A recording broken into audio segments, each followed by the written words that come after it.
This concept of modernization, is it really that different than it's been the last 30, 40 years? The finish line is constantly moving on us. If you think that you know today what you want to be in 6 years, you're going to change your mind throughout that process. With process, the devil's in the details, and if you understand your process, you know exactly where to pivot and what little step in your tasks need to modernize. This is a fundamental DNA level change, and everything will be different when we're done. Hello everyone, and welcome to TechCentric, your one-stop shop for understanding how tech and your business relate. I'm your host today, Kris Moniz, and today we have Shawn Wallace, a longtime enterprise architect, Stacia Geib, a business strategist and management consultant who just loves solving challenging business problems, and Kent Hansen, a business process management leader and a business optimization specialist. Say that 5 times fast. In our last few episodes, we discussed the evolution of big data and how it morphed into what is effectively the modern data platforms of today, and how those architectures have become foundational to the modern AI movement that we have, and how diving into that AI movement can be pretty fraught if you're not focusing on governance and diligence and sound customer journey mapping and just overall best practices. As we walked through that, a natural topic just kind of emerged, and it was this concept of modernization. Is it really that different than it's been the last 30, 40 years? Is that really what we're going through right now? Is this just the next really big catalyst that's going to push companies to need to modernize to stay up to date? And with that in mind, we decided the next few episodes of TechCentric are going to be focused on what is it to modernize in, pardon the pun, the modern age. How do you do it? How do you figure out what that looks like for your business? What types of decisions do you need to make? What type of people do you need at the table to make those decisions? And then how do you execute on it in a way that doesn't bankrupt you? So today, we're going to start with the beginning of that conversation, and we're going to focus just a bit on how do you start planning on a modernization. And to that end, I'm going to start with Stacia. So I have first question goes to you. So knowing that modernizing your business has been that continuous need, and we've seen this a lot over the last 30, 40, 50 years, you kind of had the Industrial Revolution back in the day, and it was the largest modernization in business history, certainly in the Western world. Today's modernization ain't interchangeable parts or the cotton gin or any of that stuff, but it certainly is as impactful to what businesses are going to go through and how they're going to evolve over the next 10 years. So what does it look like in the 2020s? How does business modernization look like today? It's a great question, Kris, and love to hear all the different perspectives out there. But as we're working with clients, it's actually interesting. We don't get clients asking us to modernize. What we do is we get clients coming to us and talking about some really challenging problems they have. They might have had a market shift happen where they've now got to get up to speed with a competitor. It might be that they've decided on a really new innovative product or platform to help serve their customers better. They might be having some margin or business pressures that they have to rethink. How do they go to market? Might be having a shift in business model. Those are the types of questions we get, and we start to work with our clients to really understand what's hindering them in doing that. What are some root causes? We pull in our friends. Shawn and I have been at many of those tables where we really start to dig in and understand what's driving their ask. And a lot of times modernization might be one of those tools they need to be able to do it faster, to be able to bridge a gap that might be an operational problem in the background, or they can't enable their customer experiences they're trying to do.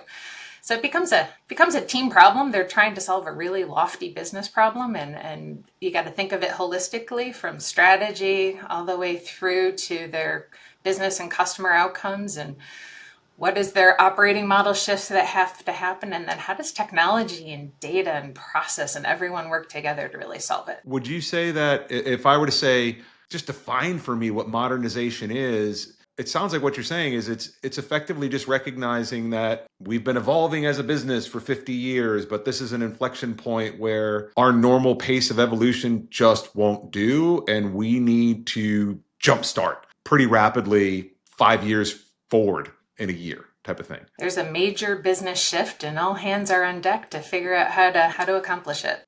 Let's say, I'm a small business owner. I'd say we probably need to modernize, as any business does these days, especially with the advent of AI. How do I know when I'm done, that I was successful? What do you see clients generally run into where they go, this is how we know we've crossed the finish line? Is there a finish line? I think the last part of your question is the key one, Kris. The finish line is constantly moving on us, right, these days.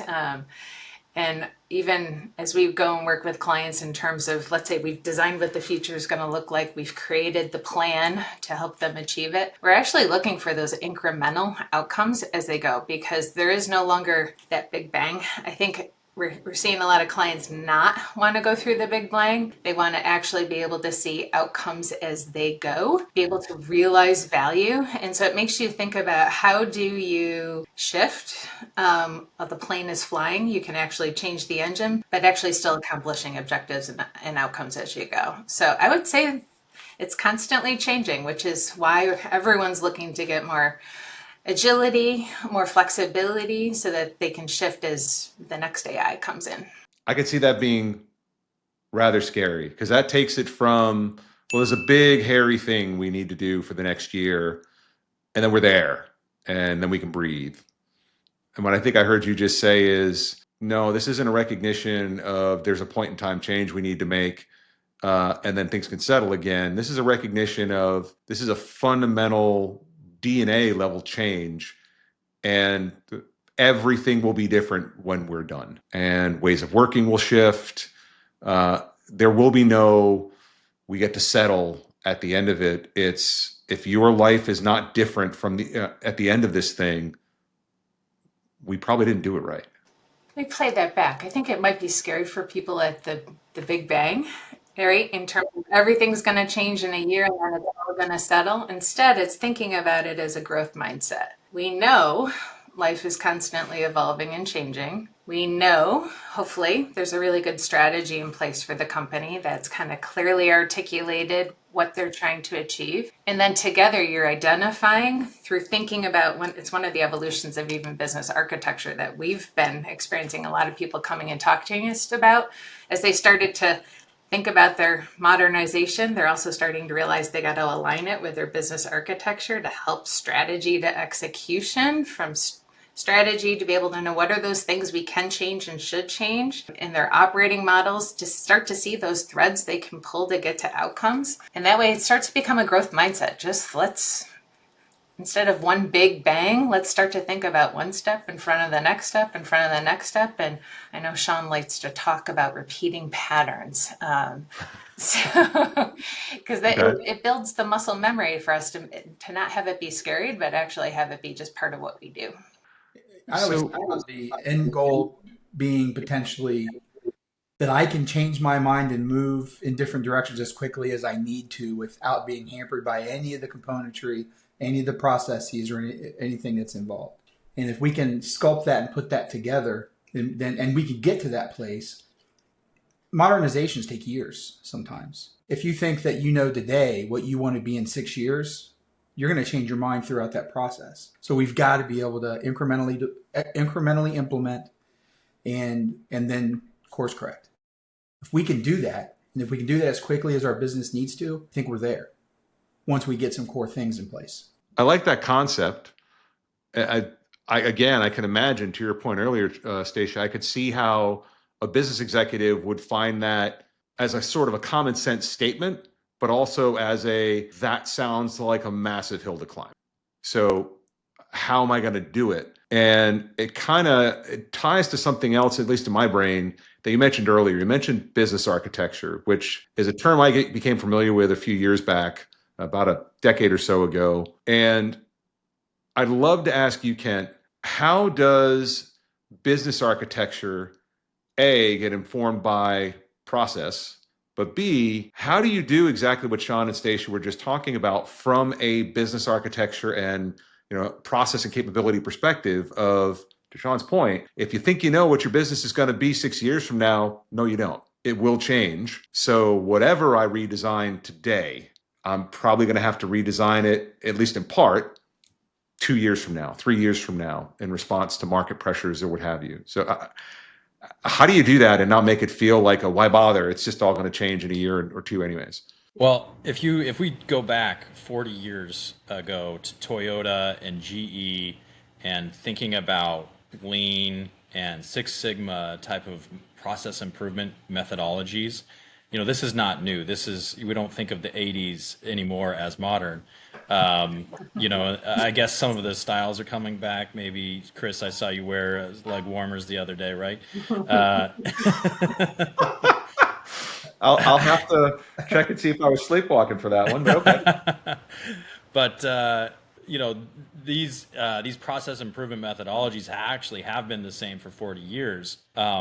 But what Shawn and Stacia are talking about really is being agile and flexible to the times, and that is the modern leap that you have to take. But with process, the devil's in the details, and if you understand your process, you know exactly where to pivot and what little step in your tasks need to modernize versus the others stay the same, right? So understanding at the deepest level your level 4 tasks and activities and the technologies you're using will enable that agility to respond to market pressures in a very quick way. But most of our companies that we're talking to, they really struggle understanding what is actually happening and what is the technology process and who's stepping through this and how much time does it take and how do we change this technology. AI and RPA and other tools are enabling that a little faster, but it's still arduous for a lot of our clients. If I'm understanding where you're heading, this is an example of once you realize you need to modernize, you got to get into the details. This is not a short conversation. This is if you want to be sure that you're modernizing the right things and you're not wasting a ton of money, you got to figure out exactly what needs to be modernized and what you can afford to leave alone for the time being. Is that fair? Yeah, and it depends on how you're thinking about your modernization. We're using the word modernization for this episode, but you could very well swap that out with AI a little bit. If you're thinking AI big at the enterprise level, Stacia's thinking, how do we govern this? How do we make sure that we've got the appropriate data and controls, and we have a strategy that is aligning everything? And then you think about AI all the way at the detail level, and a lot of companies are starting there instead of the bigger level, just to see how it fits. And they're thinking, okay, I'm going to plug AI into this specific task because I have a team of 5 people that are collecting doctors' notes, and they're punching keyboards and typing this stuff in. And AI in my large language model just needs to pull out prescription information, and that can be applied really quickly. So let's elevate this one task in our whole process map, and bam, like my process is all of a sudden modern. Yeah, Kris, I was gonna lean into that. Kent's hitting on it. You really have to think about, you can start wherever you're at. So meaning if you have a big shift and you got to architect from the top down to really think about where do you start? You might be leveraging business architecture and enterprise architecture to help you look across your operating model, see where you want to get started to achieve the biggest impacts for what you're trying to do. Or you might say, you know what, I want to start small and pilot, get a quick win, learn from it, and see how that influences my design from the top down. We really tend to meet clients wherever they're at in terms of what's the impact and the pain you're trying to get now. And either we've done this with other clients, right? They started with process, thought it was one thing, and then realized, hey, we got to apply this at a bigger scale. And then we'll come in with business architecture and connect to their strategy. And Shawn's helping to architect from all the different layers, from an enterprise architecture down to solution architectures. Or we're starting at, there's a big shift and a big problem, and there's misalignment at the executive level, and we got to help them see the big picture so that they can really start to get some momentum with some of the smaller wins. We meet clients where they're at depending on what they're trying to achieve, but all of it is going to have modernization, or else that agility that Shawn talked about in terms of this just becomes the new normal and I can change and adjust to all those different pressures quicker. We tend to go from each direction. Okay. One thing I might add to the pile is there's also some catalyst events that are happening that are requiring modernization. Clients are have a big hardware spend. I want to move to the cloud, and then realize I've got 3 SaaS providers that I use, so I really need to be in 3 clouds. So how do I connect everything? How do I implement my business processes across all of these different places? There's a lot of these types of things are happening. AI has hit, but AI has changed 3 times in the last year, the capabilities that we can have. And that means 3 different, 2 days ago. 2 days ago, we got and then the day before that we had a bomb, and the day after that we had the Chinese got involved. And so there are some big catalyst events that are happening that require change, require us to update, require us to adjust quickly. And there are folks that are just not able to do it. There are people that have taken on modernizations. We have a client that has started the modernization exercise in 2011, and it's not done yet. And they've had to do a couple more since. So that so that's the thing of not modernizing to an adaptable environment. So that brings up an interesting point, Shawn. I'm glad you gave that example, because that's a long time to be modernizing.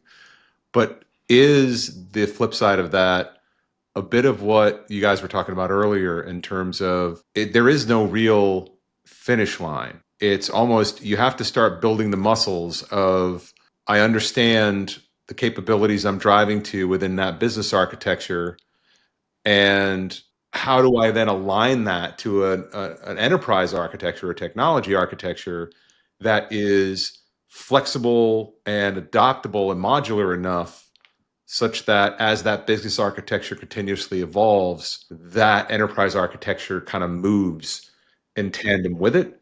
So it's not, I've been modernizing for 14 years. It's that I got into an agile,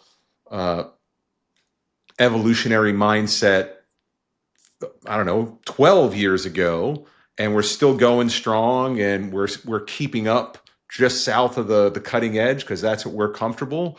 And it's like breathing for us at this point. It used to be that modernization was replacing old systems with newer systems. So we replaced giant old systems with giant new systems, and it took 3 or 4 or 5 years to do that. So some companies are but nowadays, as we've already talked, it's different. It's changing the way that we do these things, the way that we upgrade, the speed in which we can implement and change direction and add new services. It also means adding new partners and bringing capability to do an acquisition and integrate those quickly. I mean, those are all things that are part of this. It's not just replacing the mainframe with modern systems. It's really hard to replace big giant systems with new big giant systems. And what we've tried to do, what we're trying to do now is, as opposed like big giant systems with big giant systems, is to replace big giant systems with several smaller systems that can be implemented incrementally, and that can help get value that we can course correct on. Right? Stacia talked about at getting business value. One of the reasons why we want, there's lots of ways to get business value. Part of it is information. How are people using this? What benefit does this have now? Where should I invest next? If I make decisions now that commit me to what I'm going to do for the next 4 or 5 years, I might miss out, right? There might be some opportunities that I can't take advantage of. And a lot of that is there's a disconnect as well. When we do these designs, the business folks go sit in a room and do business architecture, and then they bring some technologists along at some point, and we don't realize that they both enable each other, right? And they have to work hand in hand.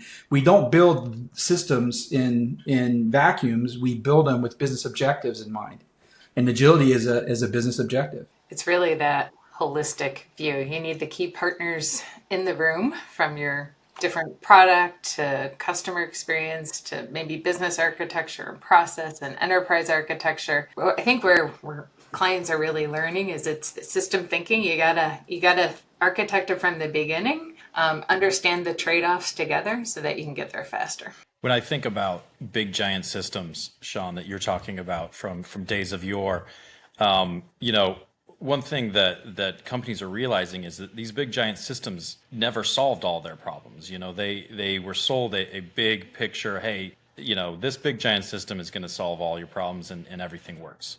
And then they realize that the way they recognize revenue doesn't work. And so then they have to get this revenue recognition system, or that the billing system doesn't work and they have to, do a different way of billing. And so then they have all these additional systems they have to get.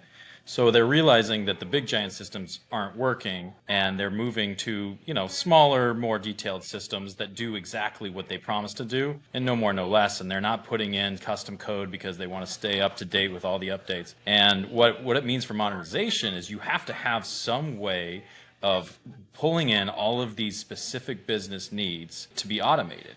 And there has to be an agile way of doing that, a flexible way of doing that. And so that's kind of where the concept of enterprise automation comes in, where you're not just taking a tool and trying to automate as much as you can with it. You're taking the business needs, the manual problems, the big giant spreadsheets that take forever, and you're turning them into a problem to solve. Here are the tools that we have, these systems. And guess what? There's a couple of flexible systems in there that can automate where you couldn't before, including RPA type solutions. And that's where we're seeing clients go to. They're realizing, I'm just going to use the best tool for the job, and then I can start automating almost everything in my enterprise. So it's the collection of everything that's really helping them move forward and modernize. I kind of like the visual that you put out there, Kent. It kind of spelled out to me, do systems follow people or do people follow systems? And I think what we've seen, at least in this space, to your point, Shawn, is that systems follow people. The agile methodology didn't come around yesterday. It came around decades ago. And this idea of you can't run a company effectively as a monolith. You have to start segmenting it into areas of specialization, and you got to build pockets of people that can do very specific tasks that drive efficiency, etc. And slowly we realized that, why are we doing this with our systems as well? Why do we think that we can't run the company as a monolith, but the underlying systems that enable it can be? They can't. They have to be as microservice-y, if you will, as our business is, in order for us to enable the same flexibility in how we enable our people through technology. That's not a concept I had thought about before. That's insightful. Thank you. The key word, flexibility within structure. You need the structure, but you need the flexibility to operate within it. And that's where those patterns and knowing all the details, as Kent said, so you can actually execute and get those business roles, and also knowing the patterns where you can repeat and reuse and be successful across your enterprise. With that in mind, a piece that I've seen a lot in my past that I've seen it get missed more often than I've seen it get captured. Shawn, how are you seeing folks on this journey addressing sort of the elephant in the room of not having, if you will, a champagne appetite on a beer budget, right? This concept of, I want to use that cool new bleeding edge technology. Meanwhile, the teams that I have to implement this stuff, none of them know any of that stuff. It's not a matter of they know 70% of it and I'm willing to invest in upskilling for the remaining 30. This is the moon to them, and it is going to make this a far larger investment and adoption issue than we ever really thought of. A goal, we like to work from guiding principles when we design anything. Some of those we bring to the table, from our experience and from the things that I've done in my life. And one that I always kind of drop on the table for everybody is when we modernize, our goal here is to make the things that people have to do simpler and easier. So that, and in my world, it's usually building and integrating applications. We want to make that easier. We do that on the back of more complex infrastructure. So that means we're going to be in some cloud, we're going to have some SaaS partners, software as a service partners, might have some platform partners.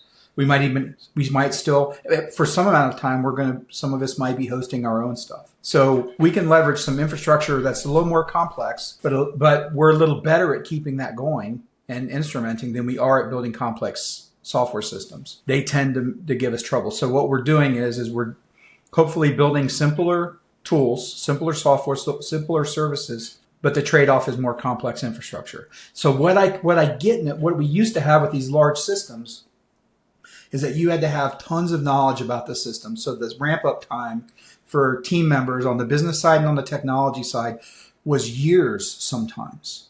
Well, now we can, as we start to think about these systems as smaller systems, moving away from giant systems in favor of smaller systems. If I want to build a payment service to collect payments and send those over to the ERP, to the accounting system, I only have to have somebody that knows how to consume hey, I need to make a payment and talk to the payment gateway to make that payment. So I can allow people to specialize and in pockets use the best and brightest, or not the best and brightest, but the flashiest and with the flaming logos on the website.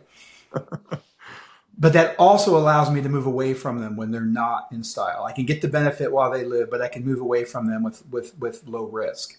And another thing by building these smaller systems is we reduce the risk of change. So if I change something small, the downstream dependencies risks are small as well. So it used to be when I deployed anything, I had to deploy everything and I could potentially affect everything. So the testing efforts get smaller.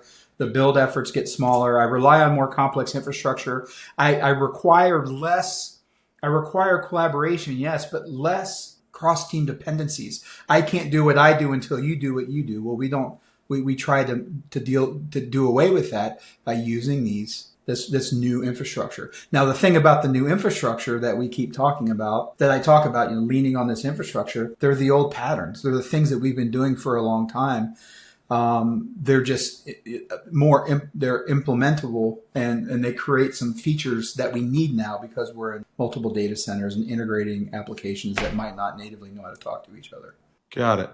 So at the end of the day, I think what I'm hearing is if I'm a CEO and my CIO starts trying to put all this strange new technology in front of me, the concern shouldn't so much be that, geez, we're changing and modernizing to all this technology. It should be more about how broadly am I disrupting and to what extent. You're going to get some. You're always going to get some, and you won't get the benefit of modernization if you don't, but mitigate it by not having it be, well, we used to all be a SQL shop, as an example. I'm a data guy, and tomorrow we're all going to be a Python shop, the whole place, and we're just going to exchange one super big system for another super big system and call it a day. No, find best of breed and then allow yourself to focus within pockets. So yes, there's change, but it's change piece by piece over time where you can course correct as necessary rather than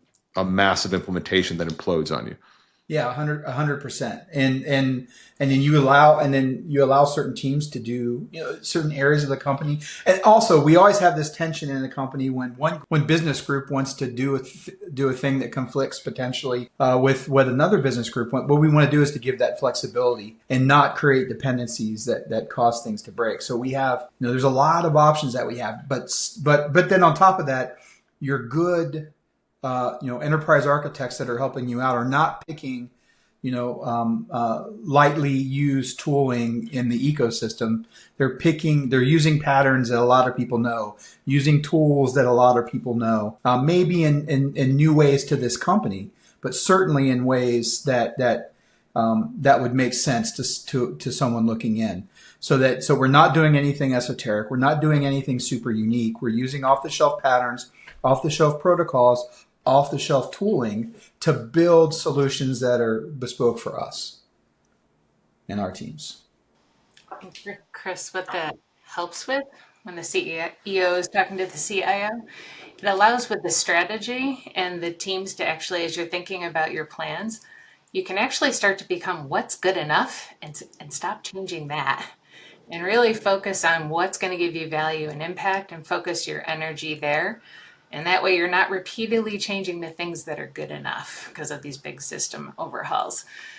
So it starts to get everyone aligned with having the prioritization and the thinking processes of where do we spend our energy. And a good strategy is always making sure you say what not to do.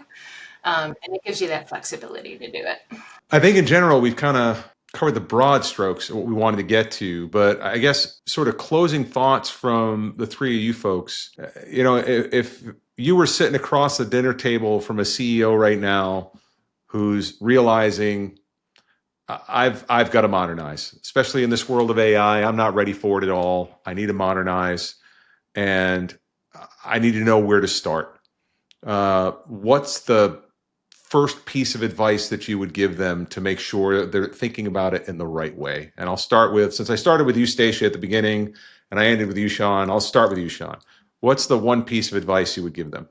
So what we want to do is, and this is a known solution. So what I would advise, and what I do advise my clients to do, is get that basic infrastructure in place that allows the framework of the new work that you need to do. Now, that's after we decide business direction. That's after we've integrated our technology leadership, our technology design teams, and our business design teams into one architecture team.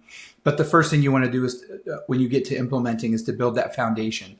Once you have that foundational work, the way that your systems are going to intercommunicate and your partners are going to intercommunicate, then you have the opportunity to start taking apart your systems and building the systems that work on top of that infrastructure. And then once you have that, I always say modernization is largely a decoupling exercise. So it's really about taking apart the pieces and putting them on that modern infrastructure. In a few weeks, you can have that modern infrastructure in place. It allows you to start building and allows you to think about the way that you build a little bit differently.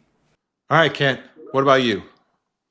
Well, I think the key decision that any CEO needs to make when they think about modernization is where they want to start. Do they want to start top down or bottom up? And if they think about their organization, if they start bottom up, they need to know those processes pretty well. And they need to have a good team ready to talk about the details of how to do it. And there's a lot of benefits from starting bottom up, but it is a piece by piece type approach, and it could take a lot longer. So that's some of the pros and cons about a bottom-up start. Top down, you're thinking big. You're thinking about the whole organization. You want to think about how to roll it out. You can bring it in the culture of modernization. You can enable your folks to think about their own processes and tasks and so on. But managing that scale, managing that cost might be a little bit tricky. So there's no one answer, but for your organization, there are pros and cons to each approach. But as we always say, you want to think big, start small, act quickly. So those you really need to think about how you as an organization want to tackle that. Cool. I like that. I'll have to remember that quote. I like that a lot. That's right up there with go fast, break stuff, but a bit less scary. What about you, Stacia? Gosh, I liked both Shawn and Kent's answers. So I think I would, if it was me across the table, I'd start with, why do you want to modernize? What are you trying to solve? And then we can help you get the right approach to solve it. I like that. I like that. What's that saying? Listen twice as much as you speak. That is certainly the way to make sure you're doing that. Well, thanks everybody for joining me. It was a great conversation. Learned a lot. If you're still watching this episode right now, you're probably considering modernizing, and hopefully you got some interesting information out of this conversation.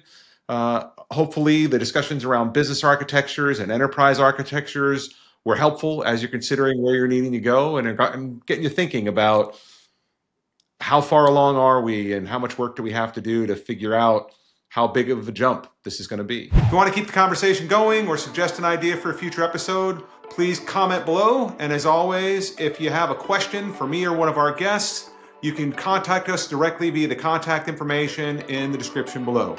Thanks again for joining us, and we'll see you in the next one.